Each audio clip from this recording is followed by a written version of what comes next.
Thank you for joining me. 2020, I don't think I need to tell you, has been a year like no other.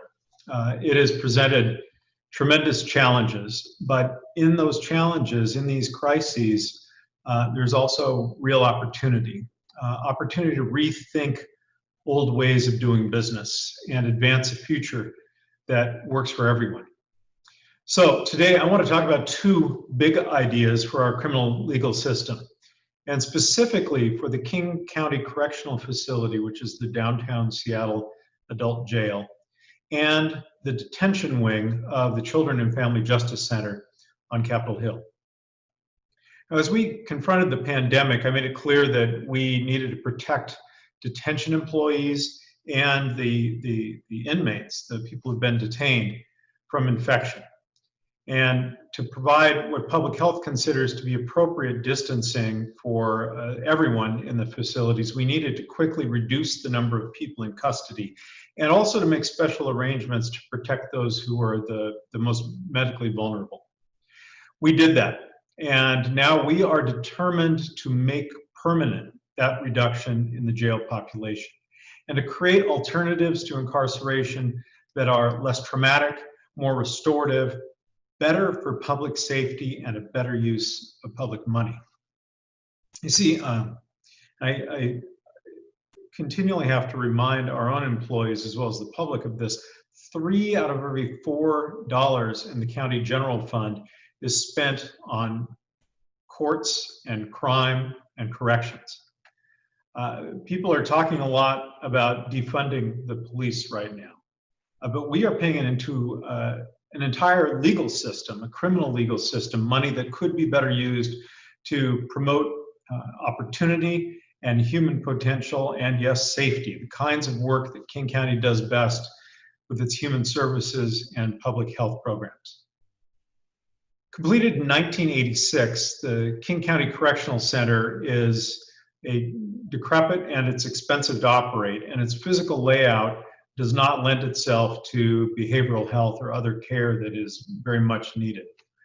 In fact, it was one of the last jails built on this particular model, and every day we pay the price for its outdated design. We must reimagine King County's downtown Seattle campus, the entire campus, in light of the realities of today. And the old jail must, at some point, come down.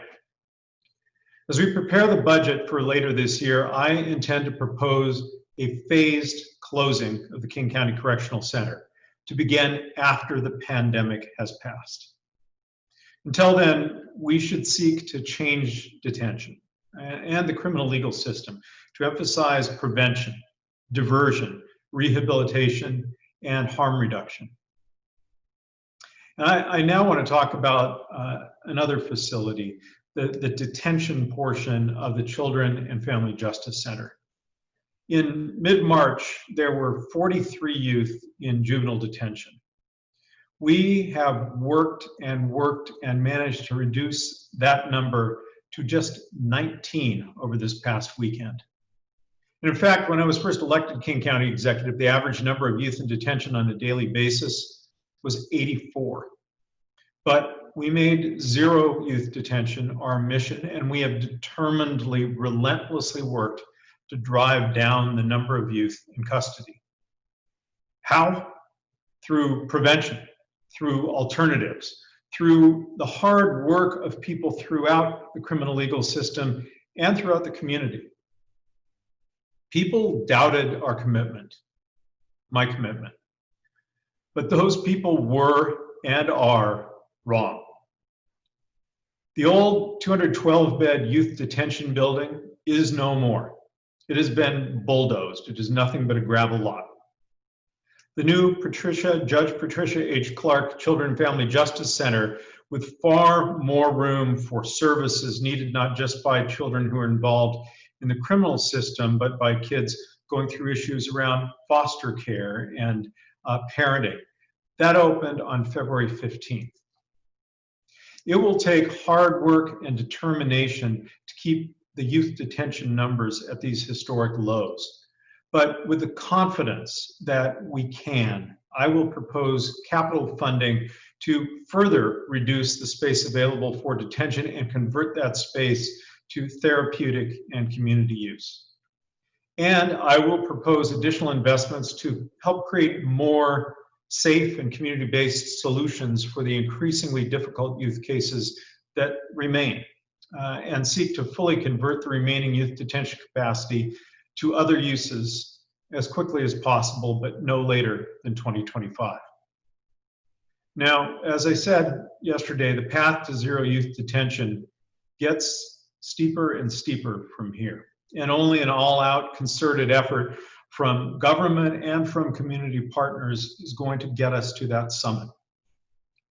To be sure, there are those who will find reasons why we shouldn't pursue these goals, and bureaucratic inertia has a strong pull.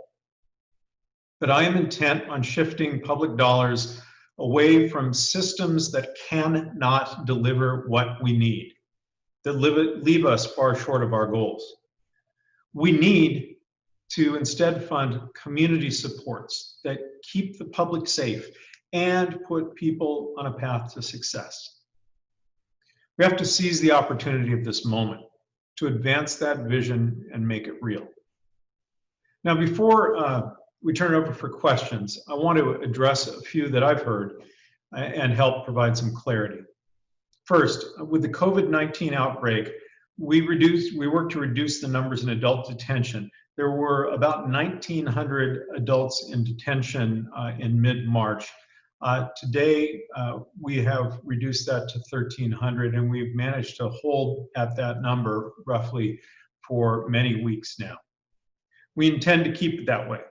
And my 2021-22 biennial budget that I deliver in a couple of months will reflect the planning and execution required to close and repurpose units, 1 unit, 2 units, whatever we can do based on the population we're able to maintain at the King County Correctional Facility. Second, the future of dealing with individuals who commit crimes needs to be a community-wide discussion, and we intend to lead that discussion. This is the beginning of that process, and it will be shaped by the community.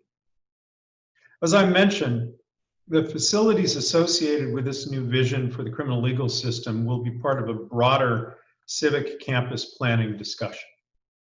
As a reminder, the King County Correctional Facility is very outdated, outmoded, expensive, terribly expensive to operate, and not a therapeutic facility.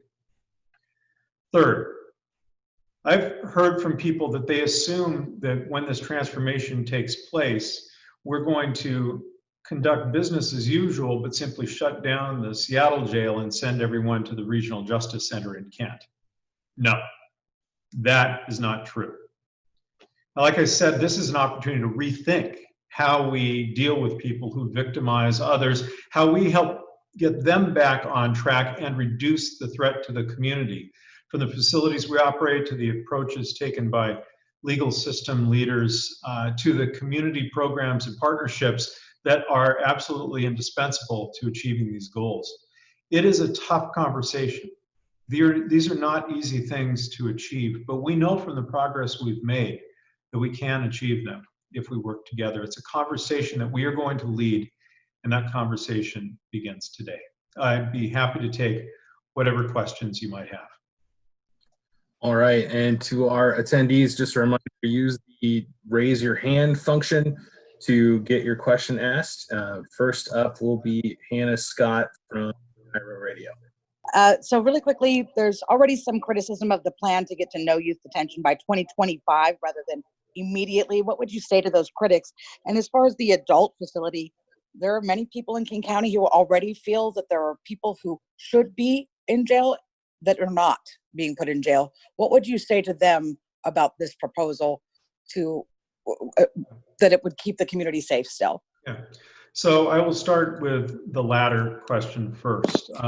It is a fact that there are people out there who are creating havoc on the streets, and they need to be dealt with. They need to be dealt with through the criminal legal system, but also through the behavioral health system. And that's one of the big challenges we have is so much of the resources going into a system of legal justice that is not delivering the results we need. We need to focus on really getting to the root of the problems. And a lot of people who are habitually committing relatively low-level crimes are not very responsive to the sanctions of the criminal system. They go in for a little while, they come out, and they keep causing trouble. We have to find the resources.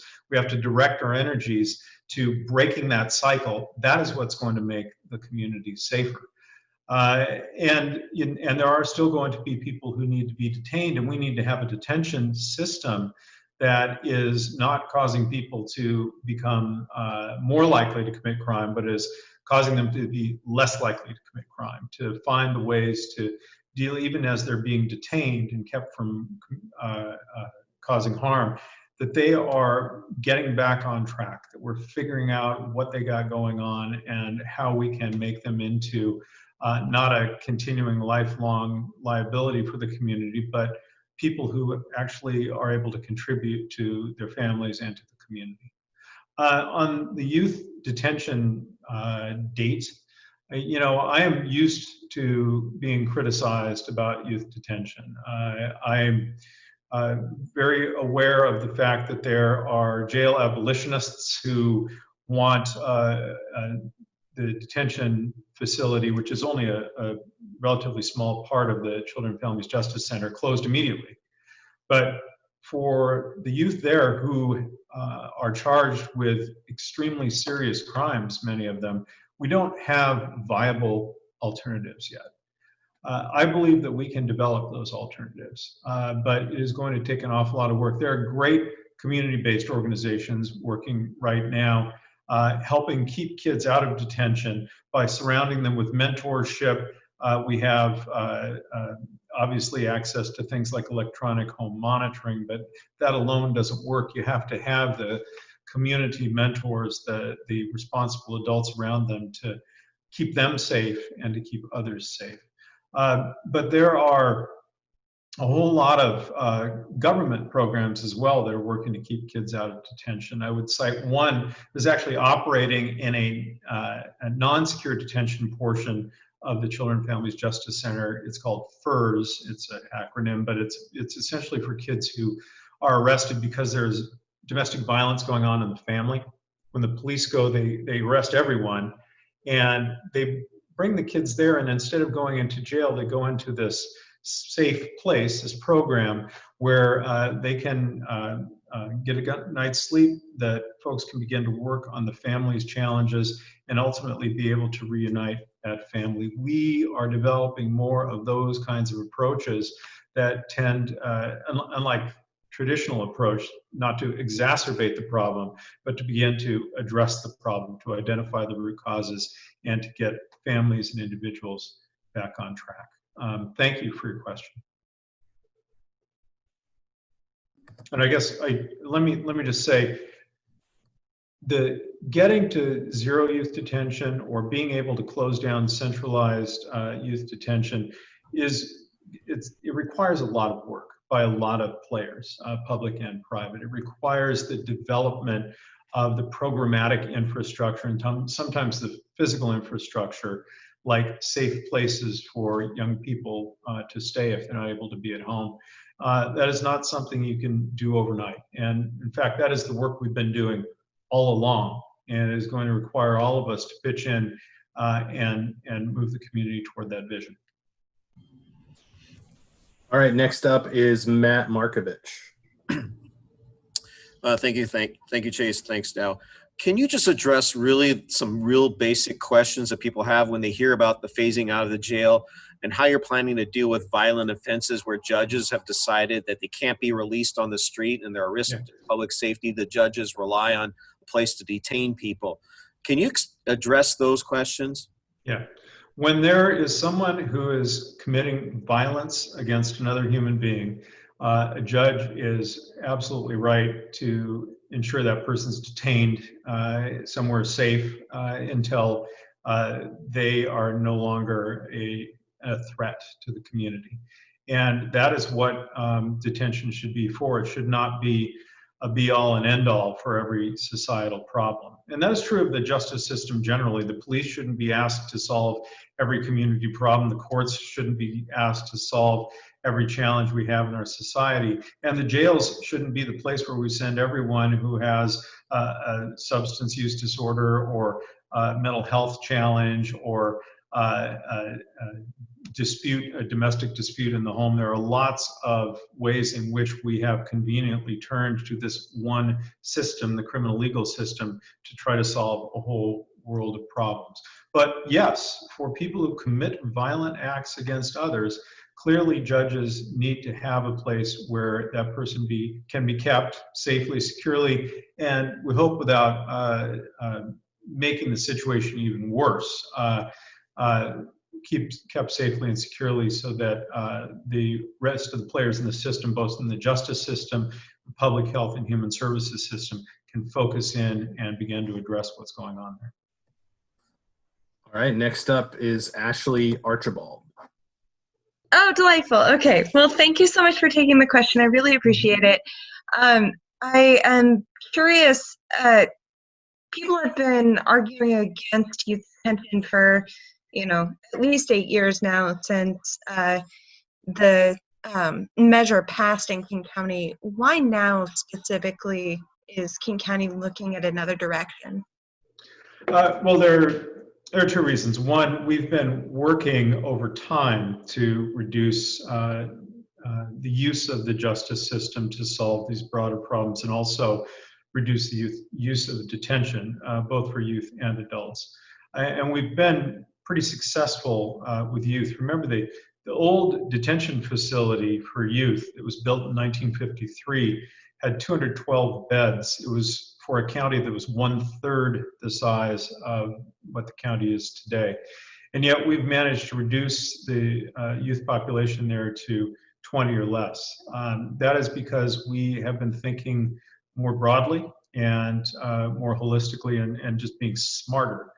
And that is not inexpensive nor without enormous effort, but we've now reached the point where we've reached kind of a tipping point where we're maintaining a centralized detention facility is beginning to not make sense. It's too expensive for the small number of people who are there. And if we can put more money into the alternatives, prevention, diversion, secure community-based programs, we believe that we can get to the finish line. And that is true of adult detention as well. But I would also say that the multiple crises that are confronting us now, with COVID, which has caused us to have to reduce the population and distance people, with the economy, which is delivering us multi-hundred-million-dollar deficits that we have to find some way to deal with, and the awakening of America to the reality of racism and the way in which it's entwined in all of our institutions, and including and perhaps especially the criminal legal system, leads us to the opportunity to begin to transform our systems. And I do think that people understand, and more people now, maybe even than a couple months ago, understand that there is deep embedded bias, racial bias, in every aspect of the criminal legal system. That does not mean that the individuals are bad people. That means that every single person in the society, and I would say not just white people, but everybody, carries around biases that they have picked up over the course of their lives, and those get expressed often unconsciously and inadvertently in all of the decisions that are made. And that is true not just of the criminal legal system, but of other systems in our society that affect young people, in the education system, in the healthcare system, and truly in our entire economic system. Our work needs to be about undoing that bias born of racism so that we can, in the words of the King County commitment, be a welcoming community where every person has the opportunity to thrive. I feel that this is something that is embraced by the vast majority of the people of this county. And the flip side of the earlier question about why can't we do this faster is people who are wedded to the status quo saying, why do this at all? I think we have to do this because we understand that what we're doing now is not working. That lives are being squandered because people get off track and then they get into a system that really doesn't do a good job of getting them back on track. Well, we can do better. We can do better. And we have a community, I think, that wants to support that kind of approach. All right, next question from Amy with KUOW. Hi, yeah, I just wanted to ask about the timeline to phase out the adult jail. And will this result in layoffs to the corrections staff? And then just a third question, if a judge thinks that someone is at risk for committing acts of violence, will Kent be the place where those people are housed, or do you envision some new kind of facilities as well? Yeah, that is a really good question because there's going to be need for a whole variety of services that are provided in the King County Correctional Facility, which is why it's not going to be entirely closed anytime soon. There's housing for people with medical needs. There's housing for people who are in the mental health system. There's housing for people who are going into court in the King County Courthouse that day. There are many, many specialized units within that facility beyond the general population. So we're going to have a really thoughtful conversation about how we accommodate each of those needs, where they're accommodated, what kind of new facilities are being constructed around the world that are more therapeutic, more attuned to the way people want to address those who are violating the law and get them back on track. We see models, lots of models that have been developed over the course of the last 4 decades since this jail was built that are much, much better, much more focused on getting to the root of the problem, why someone's committing crime, and getting their life straightened out so that they don't present an ongoing danger to the community. We need to figure out among our cities and all of our community partners exactly how we're going to take on that challenge. And that's going to be definitely a years-long conversation. As for the downtown jail, though, I mean, leaving aside all the issues of reform, it's just old and it's outmoded and it's going to have to go. So this is an opportunity to begin relying less on that facility and thinking about what the next phase looks like. Eventually that building will be demolished. There are much higher and better uses for one of the most important blocks of property in the entire Northwest United States. And I think that we can find a better way to interact with people who've committed crimes, even while we find a better way to use that precious real estate. All right, we've got one final question submitted from Elizabeth Turnbull from the South Seattle Emerald, which says, no new youth jail coalition responded to your commitment yesterday in a tweet and said that if increased reliance on electronic home monitoring is used as an alternative to youth detention, this doesn't count as zero youth detention. Is home monitoring something you are considering as an alternative? What is your response to this? Home monitoring is used fairly extensively right now, and it needs to be used more if we're going to have more young people out of detention. The fact is that the key to success is creating community-based capacity of responsible and well-trained adults who can help essentially mentor and keep that young person on track, keep them out of danger in the short term, and help them see a better path for themselves in the long term. The technical mechanisms for ensuring that they don't run off or they don't get back into trouble with the law or that they're not in danger are something that the entire community has to have a conversation about. But nobody, whether it's the jail abolitionists or the defenders of the status quo, gets to be the one voice that defines what is going to work for the community. This is going to have to be a genuine, heartfelt conversation, and that involves real work over the course of a period of time. I want to thank everyone for being on today. This is the really tough lifting. There's no amount of posing and posturing and sloganeering that is going to get this tough work done. This requires elected officials community leaders, everybody, to roll up their sleeves and in good faith sit down to figure out how we can do better by young people and adults who are in the system and make our community safer. I want to thank everyone for being on today. I appreciate it.